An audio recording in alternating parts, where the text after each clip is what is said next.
început totul dintr-o simplă joacă, doar că joaca asta ne-a adus pe noi aici.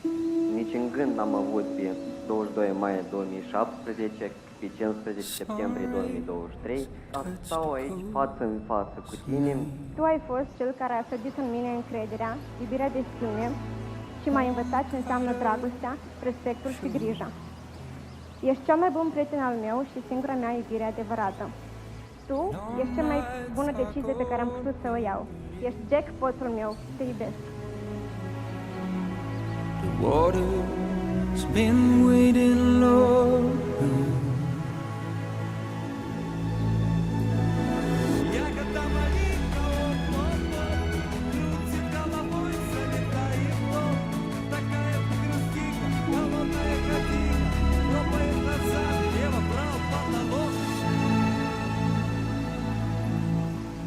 We float on the river of time.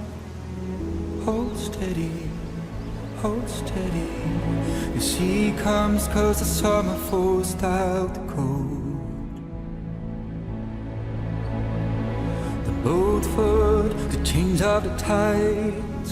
And hold steady, hold steady. Storm for hours and rainy days.